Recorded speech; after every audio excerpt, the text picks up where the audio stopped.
আসসালামু আলাইকুম রহমতুল্লাহি ওবারাকাতু। বন্ধুরা সবাই কেমন আছেন? আশা করি আল্লাহর রহমতে ভালো এবং সুস্থ আছেন।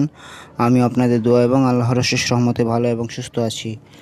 বন্ধুরা, আজকে আপনাদের জন্য একটি নকশা নিয়ে হাজির হয়েছি।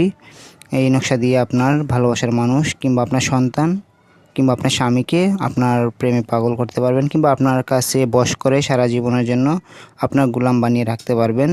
আপনি যা বলবেন তাই শুনবে। এটি খুবই কার্যকরী একটি নকশা। তো এই নকশাটি কিভাবে প্রয়োগ করবেন ভিডিওটি একদম শেষ পর্যন্ত দেখবেন, কেটে কেটে দেখবেন না। আর দ্বিতীয় কথা হচ্ছে গিয়ে, এই চ্যানেলটি যারা এখনও সাবস্ক্রাইব করেনি, ভিডিওর নিচে লাল রঙের সাবস্ক্রাইব বাটন আছে, সাবস্ক্রাইব করে দিন এবং ভিডিওতে একটি লাইক দিয়ে ভিডিওটি শেয়ার করে সবার কাছে ছড়িয়ে দিন।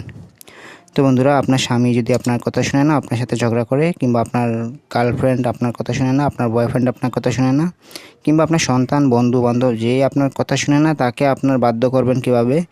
এই যে স্ক্রিনে একটি নকশা দেখতে পাচ্ছেন, এই নকশাটি আপনি শুক্রবার, শনিবার অথবা মঙ্গলবার, এই 3 দিন থেকে যে কোনো একদিন লিখবেন।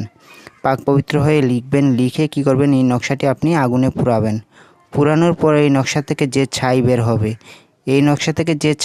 হবে, সেই ছাই আপনি যে কোনো শরবত কিংবা যে কোনো কিছুতে অল্প একটু মিক্স করে, যে ব্যক্তি আপনার কথা শুনে না তাকে খাইয়ে দিবেন। ইনশাআল্লাহ খাওয়ানোর পর থেকেই সে আপনার কথা শুনবে, আপনার বাধ্য হবে ইনশাআল্লাহ। এটি খুবই পরীক্ষিত। তবে অবশ্যই এটি জায়েজ কাজে ব্যবহার করবেন। কারো ক্ষতির জন্য, কাউকে অযথা কষ্ট দেওয়ার জন্য ব্যবহার করবেন না, তাতে হিতে বিপরীত হবে, আপনি কষ্ট পাবেন। তো বন্ধুরা, ভালোভাবে এটি ব্যবহার করবেন, ভালোভাবে শুনে বুঝে এটি প্রয়োগ করবেন, ঠিক আছে? যে কোনো শুক্র, শনি অথবা মঙ্গলবারে এই নকশাটি লিখবেন দুপুরে।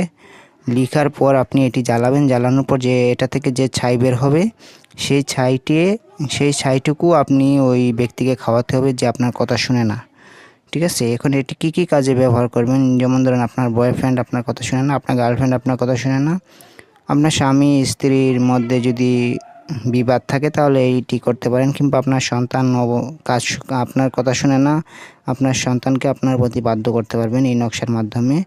তো বন্ধুরা, ভিডিওটি ভালো লাগলে অবশ্যই শেয়ার করবেন আর আমার চ্যানেলটি সাবস্ক্রাইব করে আমার পাশে থাকবেন এবং হচ্ছে কি আমার জন্য দোয়া করবেন। আজকের মতো এ পর্যন্তই। আসসালামু আলাইকুম।